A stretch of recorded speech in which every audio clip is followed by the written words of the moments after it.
최고의 라디오 진행자 김어준 씨 반갑습니다. 이거 서로 너무 띄워주는 것 같지 않아요? 네. 그런데 실제로는 네. 그렇게 생각합니다. 네.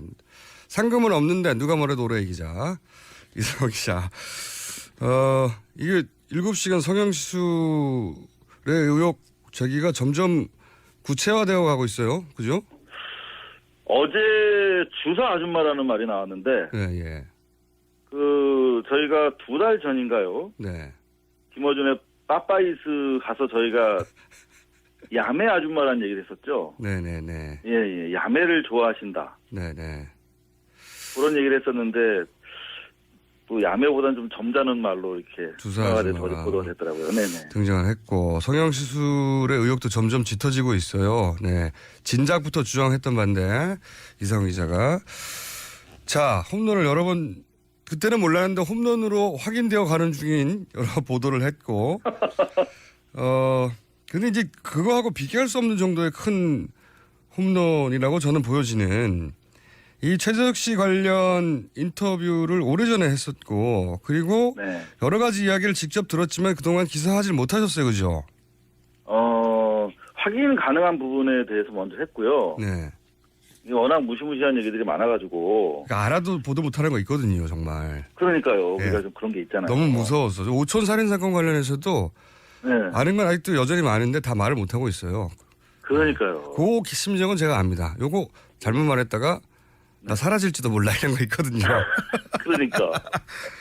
그거 아는데 근데 특검에 지금 최대석 씨가 출석을 해버렸고 이제 특검 앞에 공식적으로 이야기들을 내놨겠죠.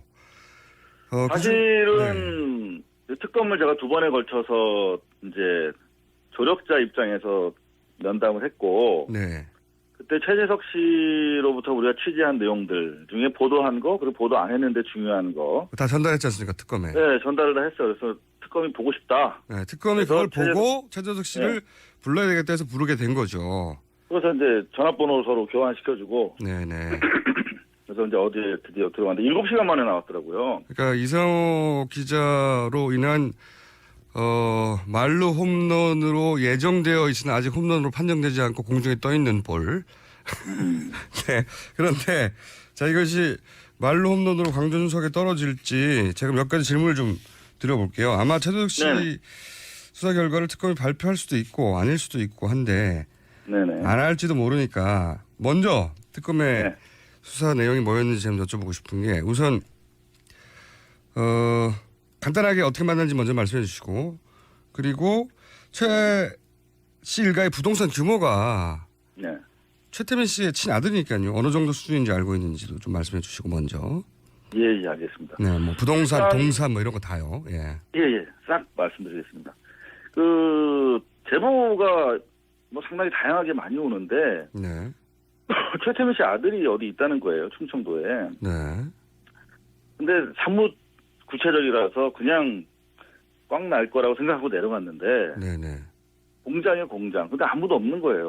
어. 폐허에. 그래서 계속 뒤지고 다니는데 우연히 만났어요, 그분을. 근데 나중에 인터뷰에 응해주시더라고요. 그래서 이유를 물었더니 큼직한 놈들이 3명이서 경차에서 내리더라. 그래서 쟤들이 약간 이상하다고 생각해서 기자 아닌 줄 알고 만나줬대요. 네. 그래서 여하튼 간에 이상호 그렇게 기자의 행세 기자처럼 안 보이죠. 네. 네, 그러니까. 그래서 이제 이야기를 이제 서로 체크하면서 듣잖아요. 네. 근데 1차 인터뷰 내용이 이제 그 부동산에 대한 거였어요. 네.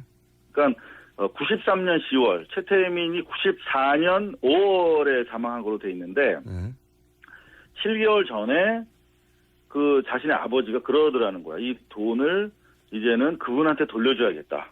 그분이라면 박근혜 대통령이요. 그러니까 특정은 안 했어요, 이분은. 그분에게 이제 이 재산을 돌려드려야겠다. 그분 대통령 만들기 프로젝트를 접어야겠다. 이런 취지의 얘기를 했대요. 아, 최태민 씨가 이제 나이도 많고 현실적으로 지금 내가 살아있는 동안 대통령 만들기 어려우니 이제 내가 네. 대신 관리하고 있던 돈을 돌려줘야 되겠다. 이런 취지의 말을 했다. 네. 어허. 요 진술을 어제 특검에서도 했다는데 오. 요게 결국은 이 재산 주인의 소재. 그러니까 이게 그렇죠. 박근혜와 최순실의 공동재산이다라고 하는 주장을 입증하는 데 되게 도움이 될 것 같아요. 그렇죠. 이게 그 재산 공동체다 혹은 대리 관리자다 이렇게 되면 최순실의 이익이고 박근혜 대통령의 이익이다라고 연결돼서 그 뇌물죄를 성립시키는데 대단히 중요한 고리거든요. 3자가 아니라 1자가 되는 거죠. 그렇죠. 네. 오, 그때 당시에 아버지가 그러면서 이거 되돌리는 게 쉽지 않잖아요. 이미 그 임선희 씨 세 딸, 네 딸과 그다음에 그 처가 쪽으로 이미 다 재산이 차명으로 분산된 상태였기 때문에 임선희는 최순실 씨의 모친, 모친 다섯 번째 와이프. 네. 그래서 이 저항이 분명히 있을 거 아닙니까? 그렇죠. 그래서 이제 유일하게 자기가 거래하던 아들한테 땅 문서를 다 줬대요. 아. 그때 땅 문서가 그때 돈으로 한 1,000억대 정도, 물건으로 한 30건 정도 된다고 그랬어요. 그때 돈으로 1,000억이요? 네. 90년대 초반에? 93년 10월 기준으로. 지금으로 하면 이거 조 단위 정도 되는 거 아닌가요? 이것만 해도? 그렇죠. 근데 이제 그게 중요한 게 아니라 역삼동 집에 본가에 지하에 200평 되는 창고가 있었는데 거기 운보 그림, 뭐 이 명화들이 400점 가량 있었고 400점. 그다음에 이제 동산에 대해서 말씀드리는 거예요. 그다음에 안방을 지나면 박근혜 씨가 오면 머물던 내실이 별도로 있었대요. 안방 지나서. 내실이 별도로 있었고. 그 내실이 5평 정도 됐는데 그 옆에 금고가 4평짜리가 있었다는 거예요. 금고가 4평이요? 금고 하나가 있었다는 금고 4평이 있었다고요? 그렇죠. 네. 거기를 아버님이 자기를 들여보내줬는데 거기 골드바랑 CD 있잖아요. 조흥은행 CD가 많았대요. 아, 전환사채. 네. 금괴, 소위 말하는 금괴와. 네. 전환사채. 현금 같은 거는 그냥 말할 것도 없고 현금도 많았는데. 달러 같은 것도 있었겠지, 물론. 그렇겠죠. 네. 이게 그런데 대략 얼마 정도 된다고 그랬답니까? 그때 당시 한 1조 정도 된다고 그랬어요. 1조요? 그때 당시로. 그때 당시 말도 잘 안 나오네. 그 4평짜리 방 전체가 금고인 거죠, 말하자면. 금고 하나가 있었다는 그렇죠. 거죠. 금고 방인 거죠. 금고 방에 있는 동산의 그 합산만 대략 1조다. 그러니까 그때 돈으로. 그렇죠. 그러니까 지금 이제 정리를 해보면 최순천 씨는 부동산이 2, 3천억대가 있잖아요. 지금 개별적으로. 예. 근데 최순실이 호주 승계를 해요. 네. 아빠 죽고 나서. 근데 최순실은 300억대 빌딩밖에 없어요. 지금 보면. 그럼 다 어디 숨어 있냐는 거죠, 그죠? 그러니까 동산을 최순실한테 주로 줬다는 거예요. 그래서 1993년부터, 그러니까 정확하게 아버지 사망 시점이 1994년부터 지속적으로 해외에 다녔다는 거예요. 그때 독일을 주로 갔었죠. 그럼요. 그러면서 94년부터 다시 법인 설립을 하거든요. 이게 연결고리가 나오는군요. 20년 동안, 그러니까 벌써 20년인가? 그렇죠. 20년 넘게 계속 그 작업을 집중해온 거야. 몇 천억 하는 얘기는 진짜 이게 껌이군요, 껌. 그때 비교해보면 조 단위가 있다는 얘기네요. 그렇죠. 그리고 지금 최태민 씨 아들 주장입니다, 아들. 다른 사람이 아니고. 그럼요. 그리고 최태민 씨 아들 재석 씨 주장에 따르면 사실 최순천 씨 관련해서도 해외에서 돈 세탁해서 환치기로 돈을 들여온 의혹이 있어요. 이거는 그 특검이랑 아직 공개하지 않기로 했기 때문에 더 이상 말씀드릴 수 없는데. 이미 말해놓고. 아직 했나? 아주 잘하고 있어요. 네, 아주 좋아요. 잘하고 있죠. 더 자세히는 말씀 못 드리겠습니다만. 최순천 사이드에서도 돈 세탁 엄청난 규모의 돈 세탁 혐의가 지금 포착이 되고 있어요. 이게 소위 이제 눈에 보이는 몇천억 가지고도 정말 어마어마한 부자거나 이게 이제 유치원 운영해가지고 어떻게 돈을 벌었어 했는데 그게 아니라 조 단위가 있다는 이야기, 그리고 구체적인 이야기, 구체적인 증거물 혹은 자료를 특검에 제출했다는 거죠. 봤으니까요. 그리고 또 두 가지, 그 임선희 씨 처가로 넘어간 돈이 또 많대요. 그 당시 부동산의 절반 정도는 처가로 넘어갔다는 거예요. 처가로. 네, 그래서 부산에서 이름만 대면 알만한 어마어마하게 큰 냉동 회사라든가 그런 것들이 다 넘어가 있다는 거죠. CD는 예전에 있었는데, CD는 예전에 무기명이었거든요. 그러니까. 그리고 그거는 그때 94년만 해도 상당히 스마트한 그 머니 런더리 방식이었잖아요. 그게. 그렇죠. 네. 네. 그거를 아주 얼리 어댑팅 하신 거죠. 이 영어가 됐구나. 죄송합니다. 네. 근데 안가가. 그래도 괜찮아요. 잘하는 걸로 들리지 않기 때문에. 아, 그래요? 네. 안가가 두 군데 있었대요. 안가가 또 인천이랑, 다르다. 예. 인천이랑 구리에 있었는데. 오늘 아주 폭탄을 막 던지시는군요. 예, 안가도 있었는데. 네, 안가. 인천에 있던, 최 씨 가문의 어떤 그 소유 저택이었는데, 거기에, 동산을 묻었대요. 동산의 일부. 묻었다. 그래서 최순천 씨가 네. 임선희 씨와 같이 와서 그걸 파갔다는 진술도 했어요. 땅에 묻었다가. 이건 우리 보지 않으면 말할 수 없는 진술들이네요. 그렇죠. 그리고 그 소유자가 지금도 최재석 씨랑 계속 소통하고 있는 임선희 씨 외에 다른 혈족이에요. 혈족들. 그러니까 다른 배다른 형제들. 그러니까 너무 많으니까 눈에 띄지 않도록 조금씩 분산시켜 놨군요. 이게 가족. 얼마나 하기 힘들겠어요. 사실 분산시키기. 그러니까요. 이 정도로 많으면 힘들죠. 그럼. 관리도. 그것만 해야 돼. 그것만. 좋아요. 그거 재산 관련해서는 이 정도로 하고 검찰이 또 밝혀내겠죠. 네네네. 사실은 최순실 가족에 관련된 의혹은 굉장히 많은데 그중에서 지금 얘기한 최태민이 그렇게 이야기했는데 사실은 그렇게 이루어지지 않고 어느 날 갑자기 사망했어요. 여기 그러니까. 그래서 최태민의 사망에도 의혹이 있다라는 기사들은 있지만 구체적으로 어떻게 된 건지 이제 말해줄 사람이 없었는데 최태민 씨의 아들은 이야기를 할 수 있지 않습니까? 그렇죠. 뭐라고 합니까? 93년 10월에 이제 사우나에서 만나서 그런 얘기를 듣고 이제 지속적으로 대화를 했는데 예.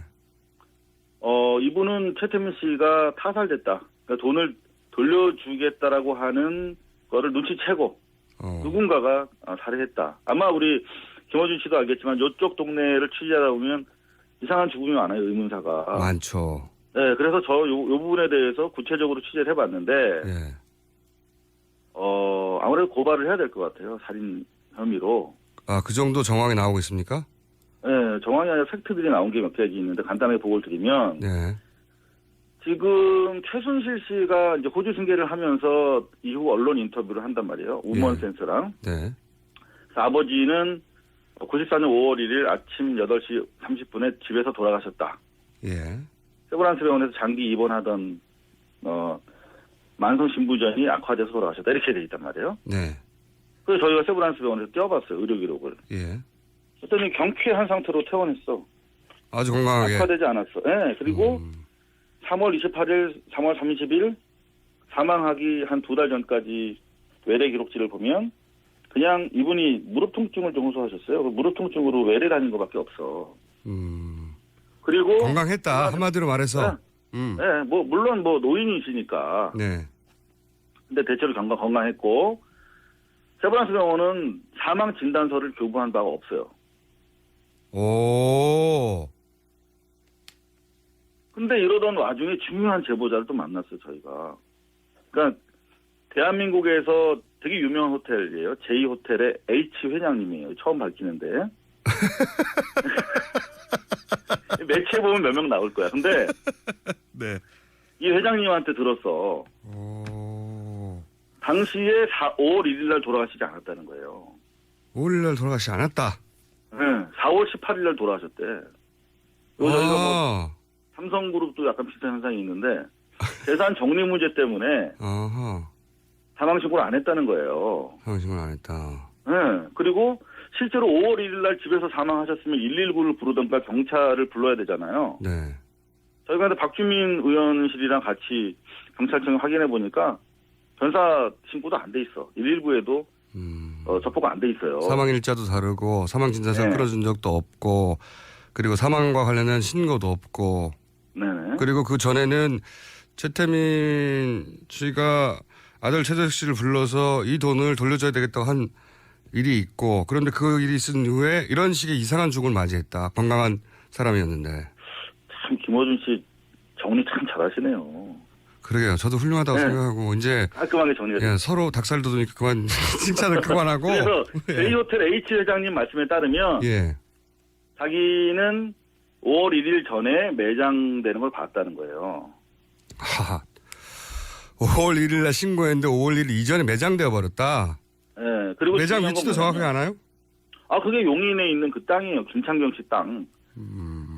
용인의 미래저축은행 그 김창경 회장의 산이 큰 게 있어요. 사실상의 안매장이네요, 이게. 안매장을 한 거 안매장. 신고도 안 했어요. 개장 신고도 안 하고. 그러니까 자식들이 안매장을 한 거네요, 이게. 안매장 한 거라니까요. 근데 이제 최재석 씨는 살인했을 것이다.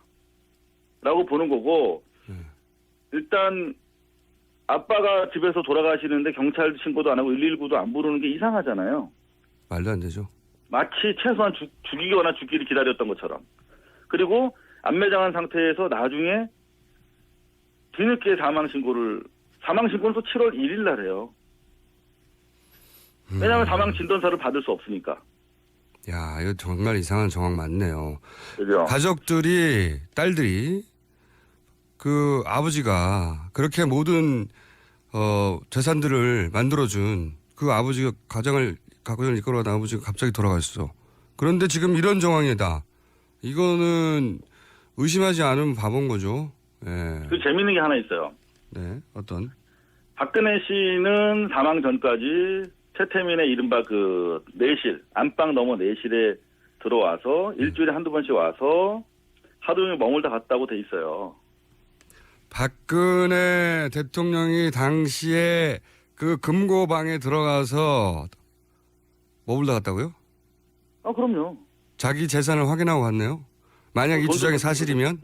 예, 예. 근데 그러니까 중요한 거는 그리고 그 최태민 씨랑 박근혜 씨가 직통으로 통하는 전화도 그 방에 설치돼 있었다고 그랬어요. 그런데 가족 어느 누구에게도 사망 사실을 안 알렸어. 이 최순실 일가가. 그러니까 이 최재석 씨도 아버지가 돌아가신 걸 몰랐어. 그러니까 4월 중순경부터 어느 날 통화가 안 되더라는 거예요. 그래서 들어와 보니까 돌아가셨다고 하더라는 거죠. 심지어 박근혜 씨도 최태민 씨 사망 사실을 몰랐어요. 장례식을 안 했다니까요. 그런 보도가 있었어요. 예. 최태민의 사망을 몰랐다고. 최재석 씨가 박근혜 씨 집에 갔더니 예. 6월 22일 날 갔대요. 예. 그런데 사실상 사망하고 나서 2달 지난 후네요. 예. 네. 그러니까 그때만 해도 아직 이제 사망 안 했을 거라고 본 거지, 최재석 씨. 연락이 잘 안 된다 정도 생각한 거지. 네. 예. 그래서 박근혜 씨한테 갔더니 박근혜 씨도 사람들을 지금 써서 최태민 씨 소재를 파악하고 있었다라고 진술했어요. 야, 박근혜한테도 이건 안 알린 거야, 이게. 이 지금 말씀하신 이야기들이 다 일부라도 입증된다면 네. 이거는 살인의 의혹을 받을 수밖에 없는 거네요. 그죠. 이상훈 기자님? 네? 집안에 계세요 한동안? 밖에 그다음에 나다라는지. 또 재밌는 게 하나 있어요. 김찬경 씨 네. 그 땅. 땅에 묻은 이유. 네. 네. 묻은 이유가 되게 뭡니까? 궁금하잖아. 네. 김찬경 씨랑 최순득 씨 남편 잠깐만요. 장석칠 씨랑 잠깐만요. 우리가 시간이 다 됐는 걸 내가 깜빡했는데. 안 되는데. 그러면요. 이상훈 기자님? 네, 이상합니다. 네. 죄송합니다. 예, 예. 정태인 소장님 사과해 주세요. 예, 예. 아이고, 저한테 사과할 필요 없습니다. 계속해 주세요. 자, 잠깐만 지금 듣는 분들을 위해서 잠깐만 정리하자면 최태민 씨가 노인이었지만 건강한 상태인데 어느 날 갑자기 사망했다. 근데 그 사망 사실을 임선희 씨 딸들 자매, 최순실 자매 외에는 아무도 몰랐고 알고 봤더니 안매장 됐다. 그리고 안매장 전에 최태민 씨가 자기 생전에는 박근혜 당신은 씨라고 해야 되겠죠. 박근혜 씨를 대통령으로 만들 수 없으니 나의 재산을 박근혜 씨에게 돌려줘야 되겠다는 말을 최태민 씨의 친아들 최재석 씨에게 했고 그런데 그런 후에 이런 그 사망과 불거사인 사망과 안매장이 일어났고 근데 당시에 보유하고 있던 재산은 현금 자산만 1억 정도가 있었다. 근데 1억 정도는 금괴를 포함해서 아까 제가 CD라고 했는데 CB로 제가 착각해서 전화사차로 했는데 CD 양도성 예, 양도성 요즘. 예, 자금 세탁에 이용한 무기명이기 때문에 그런 돈으로 그때 당시로 1조 정도가 있었고 지하에는 사실 그 외에도 그림을 포함해서 엄청난 재산들이 있었다. 그런데 땅이 어디 묻혔냐 안매장 되었냐 하면 김찬경 씨 용인 땅에 안매장됐다. 여기까지 했습니다. 네. 예, 이 땅에 안매장된 이유를 말하려다가 시간이 다 됐는데. 그렇죠. 예. 이 김창경 씨가 예. 이름이 불쑥 나와서 여러분들 좀 생소했을 텐데 네. 미래저축은행 사건으로 지금 감옥에 계세요. 네네. 근데 이분이 최순득 네. 씨의 남편 장석칠 씨와 30년 지기 친구입니다. 아, 그렇게 연결됐군요. 네, 그래서 장석칠 씨랑 최순득 씨가 공동 소유하고 있는 삼성동 박근혜 씨 집에서 한 100m 떨어진 큰 건물이 있어요. 네. 그 건물에서 사무실도 내고 했었다는데 둘 사이에 동거래도 있고. 근데 일단 이 서둘러서 안매장을 해야 되는데 땅이 필요하니까 네. 김창경 씨한테 부탁을 한 거죠. 그런 관계. 김창경 씨가 충청도에 있는 동생들을 7명을 불러다가 작업을 해요. 그분들도 7명. 인터뷰를 했습니다. 예. 근데 이상하다. 장례식인데 사람이 왜 없지? 이런 진술을 하더라고요. 아무도 모르게 안매장했으니까요. 네, 근데 재밌는 게 지금 김창경 씨 그 넓은 용인 땅을 검색하면 네.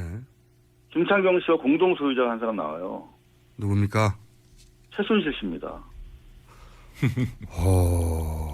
김창경 씨가 그 되게 비싼 용인 땅을 공동 소유하도록 나중에 해준 거예요. 최순실 씨한테. 왜? 최순실 씨 힘이 있고 김창경 씨는 계속 감옥 또는 감옥 담장 위를 걷고 있었기 때문에. 야, 이거 연루된 사람이 한둘이 아니네요. 자. 그 최측근, 김창경 씨의 최측근의 말에 따르면 모종의 법조 로비를 하기 위한 대가였다라는 진술을 저희가 받아놓고 있어요. 근데 저희가 기사는 쓸 수 없어가지고 특검에 이 또한 넘겼습니다. 폭탄 많이 안고 계셨네. 네. 자. 그리고 마지막에 시간이 없다 보니까 다급하게 이것까지는 얘기해야 된다고 했던 얘기가 뭐냐면 김장자, 이상달 씨 이분들은 아시는 분들은 아시겠지만 이미 익숙한 이름이라 우병우 전 민정수석의 장인 장모입니다. 이상달 씨는 이미 사망하였고 김장자 씨는 최순실 씨와의 관계를 전면 부인하고 최순실 씨도 부인하는 그런 관계인데 그런데 그 김장자, 이상달 씨와 우병우 민정수석의 처가죠. 최태민 씨하고 관계가 있다는 말을 하려고 하는 거죠, 지금. 그렇죠. 네, 정확하게 꿰뚫어 보셨습니다. 네. 저희 고발뉴스에 보도를 했는데 작은 매체라 기사를 안 보신 분들이 많아서 네. 뉴스 공장에다 지금 저희가 뭐냐면 네. 공장이니까 여기는요. 상납. 네. 네. 상납. 김장자 씨가 네. 이 최재석 씨 주변에는 옛날 새마을 봉사단 간부들이 많이 계세요. 지금도. 최태민 씨와 박근혜 대통령이 당시 같이 활동했던 예. 그렇죠. 새마을 봉사단의 총재가 박근혜 씨고 네네. 명예 총재가 최태민 씨였죠. 네네. 근데 그 방을 같이 썼다고 그럽니다. 요새 들어보니까. 방을 같이 그 썼다는 사무실을. 그러니까 안방 말고 사무실을 같이 사무실을 썼어요. 근데 같이 여하튼 예. 중요한 건 뭐냐면 거기 중구 단장을 하셨던 분이 있어요. 서울시 단장이랑. 네. 그분들한테 저희가 크로스 체크를 해보니까 그 당시 김장자가 새마을 봉사단의 중요한 서울시의 단장이었다. 하하. 라는 진술을 해주시더라고요. 야, 이건 그러니까 그 관계 모른다고 하는데 관계가 한 40년, 50년 거슬러 올라가네요. 최측근인 거죠. 최측근. 최태민과 최순실. 최순실이 이미 새마을 봉사단에서 대단히 중요한 역할을 그때부터 하고 있었기 때문에. 그렇죠. 그건 이미 보도됐는데. 가족 같은 거예요. 가족. 그리고 최재석 씨의 기억으로는 이상달 씨가 그 역삼동을 매주 찾아오는 가장 최측근 그룹의 한 사람이었다는 거예요. 그냥 호영호재하는 동생. 최태민 씨의 동생뻘로 취급받으며 친했던 게 이상달 씨였다. 우병우 그렇죠. 민정수석의 장인어른. 네. 그렇죠. 형 동생 하는 가족인 거예요. 가족. 그리고 김장자 씨는 최순실과 사실상 한 50년은 된 인연이다. 그렇죠. 그런 진술이 있어요. 근데 요거는 최재석 씨의 진술을 제가 당시 새마을 봉사단 간부들한테 크로스로 체크한 거기 때문에 제가 기사를 썼습니다. 아하. 물론 소송은 들어올 수 있겠죠. 그건 뭐 그럼 또 해야죠. 항상 당하는 일이니까요. 그건 뭐 말도 하지 마세요. 그다음 마지막으로 김기춘 씨 얘기만 하고. 자. 예. 네. 김기춘. 김기춘 비서실장도 등장합니까? 그럼요. 주요 인물 다 나옵니다. 박수. 김기춘 씨는 지금 최순실 씨 미승 빌딩에다가 2013년 1월부터 8월까지 사무실을 운영했다. 8천만 원 정도 되는 사무실 운영비 렌탈료도 지급하지 않았다. 이런 기사를 썼거든요. 네, 최태민 씨는 최순실 씨를 전혀 알지 못한다고 뭐 네. 수차 부인했죠, 수차. 네. 근데 그것 때문에 이제 저한테 민형사 소송이 들어와서 소송이 진행 중인데 네. 김기춘 씨 이름이 또 나오더라고요. 그래서 아마 또 소송을 추구하실 것 같은데 여하튼 이런 내용입니다. 네. 이건 최재석 씨 진술인데요. 만약에 이 시점에 네. 김기춘 전 비서실장의 소송이 네. 이성호 기자에게 들어간다면 네. 김기춘 전 비서실장은 뉴스 동정을 듣고 있는 겁니다. 네. 자, 그런데요. 자, 최태민 씨를 자주 찾아왔대요, 김기춘 씨가. 뭐라고요? 84년 전후에. 84년 전후에 이미 네. 네. 이미 김기춘 씨가 최태민 씨를 자주 찾아왔다. 그때 당시에 근해 봉사단 사무실이 네. 역삼동에 있었대요. 네. 근데 근해 봉사단 총재실에 김기춘 씨가 있는 걸 2번 봤다. 2번. 그리고 소파의 당석에 최태민 아버지가 앉아 있었고, 그 다음에 그 당석 말고 아래쪽 자리에 김기춘 씨가 있는 걸 봤다. 아하. 역시 인연은 역시 여기 4, 50년 거슬러 가는 인연이네요. 그리고 그때 당시 뭐 유경재단 관련해서 김기춘 씨가 가고 나서 네. 최재석 씨한테 저분이 참 우리한테 많은 도움을 주고 계시다. 저분 아니었으면 큰일 날 뻔했다. 이런 얘기를 했다는데 이거는 아직 확인되지 않아서. 근데 유사한 얘기가 있었죠. 지난번에 유경재단 관련해서 뭐 현장에도 왔었고 개입했다는 취지가 그렇죠. 있었는데. 유경재단 관계자들은 다 알고 있다는 보도가 짧게 나온 적이 있습니다. 김기춘 씨가 그런데 네. 김기춘 씨는 간 적도 없고 개입한 적 없다라고 일단 부인했어요. 네, 팔로업 기사가 한 번도 없었는데 저도 그 기사를 봤는데 유경재단 관계자들이 김기춘 씨가 유경재단 분쟁 때도 이미 왔었고 유경재단 관계자들은 김기춘 씨가 그 전부터 유경재단과 관련이 있고 최순실 씨와 관련이 있다는 걸 알고 있다라는 정도의 보도가 짧게 나온 적이 있습니다. 그렇죠. 그러니까 근해 봉사단 사무실을 최태민 씨랑 당시 박근혜 씨랑 같이 썼대요. 큰 사무실을. 같이 거기 가운데에 6명이 앉고 헤드 테이블이 하나 있는 7인용 소파가 있었는데 예. 거기서 2번 정도 목격했다. 김기춘 씨한테 한 번은 가서 인사도 했다. 이렇게 얘기하더라고요. 그런데 그 김기춘 씨에 대해서 최태민 씨가 저 양반 도움을 크게 받았다. 안 그랬으면 큰일 날 뻔했다. 근데 그거는 이제 김기춘 씨가 네. 뭐 소송이 두려워서 그런 거 아니고 일단 부인하고 계시다. 네. 그분은 대부분 그리고 부인하니까요. 네, 그리고 그 1층에 해동 검도 연습관이 있었는데 해동 검도 연습관이 있었는데 네. 최태민 씨가 해동 검도라는 이름을 지어줬다. 거기서도 김기춘 씨를 본 적이 있다 이렇게 주장하는 거예요. 그래서 당시에 그 나한일 해동 검도 총재한테 제가 전화를 해봤습니다. 네. 이런 진술인데 어떻게 생각하냐 했더니 해동 검도라는 이름을 지어준 건 맞다. 최태민 씨가. 참네. 근데 김기춘 씨는 본 기억이 안 난다. 이렇게 일단 진술하고 있습니다. 김기춘 씨는 여기까지입니다. 살아있으니까요. 네. 네. 참고로 지금은 정태수 수장님 코너입니다. 죄송합니다, 정 박사님. 아니, 감사합니다. 이사오 기자님. 예. 이거 대단한, 이거 하나만 해도 그 자체로 폭탄인데 폭탄을 굴비굴비로 엮어가지고 지금 한꺼번에 연말 특집으로 던지셨네요. 네, 끝으로 한 말씀만 드리면. 네. 또 있어요? 네, 좋아요. 예. 그 최재석 씨의 그 진술의 신뢰성을 저희가 확인하기 위해서 그동안 6, 7번을 만나고 계속 제가 방송 취재를 했는데 네. 대부분 크로스 체크가 가능한 얘기들이었어요. 근데 이제 불가능한 부분은 이제 특검에 자료를 제출했기 때문에 특검에서 강력한 수사력으로 확인해 줄 것이 분명하고요. 네. 이분이 되게 두려워하고 계세요, 사실상. 그렇죠. 아버님이 사망했다고 생각하고 조순재 씨도 타살됐다고 생각해요. 조순재 씨가 사실은 이런 이야기를 세상에 처음 꺼낸 분인데 이분이 지지난 대선 다음날 사망했어요. 그러니까 조순재 씨가 이것도 이제 확인 안 되는 얘기입니다. 네. 재산 분배에 불만이 있었다. 워낙 이 돈이 많은데 뭐 그런 뭐 구체적인 금액을 적시하기는 어렵습니다. 여하튼간에 그런 과정에서 이제 그때 당시 MB 쪽에서 이제 양심 선언하지 않습니까? 그렇죠. 박근혜 대통령과 최태민의 관계를 처음으로 폭로한 예. 그쪽 가족이죠. 예. 그래서 여하튼 이분은 94년부터 지속적으로 폭력배들에 의해서 협박을 받아왔고 최재석 씨는 예. 실제로 많은 폭력 사건에 있어서 현재 필리핀에 도망가 있는 행동대원들에 이르기까지 다 꿰고 있어요. 이 사람이. 어허. 그럼 그래서- 최순실 씨와 폭력배들의 관계도 대단히 잘 알고 있겠네요. 그 부분에 대해서도 가서 진술했대요. 아, 어떤 폭력배들이 연루되어 있었다. 뭐 주로 잠실 쪽에서 활동하던 강남 폭력배들이라고 하는데 모파가 있는데. 예. 예, 이 양반이 어려서 임순희 계모라고 하죠. 그분한테 구타당하고 이제 너무나 구박을 받아서 넝마주의들이랑 같이 자란 거예요. 어렸을 때. 예.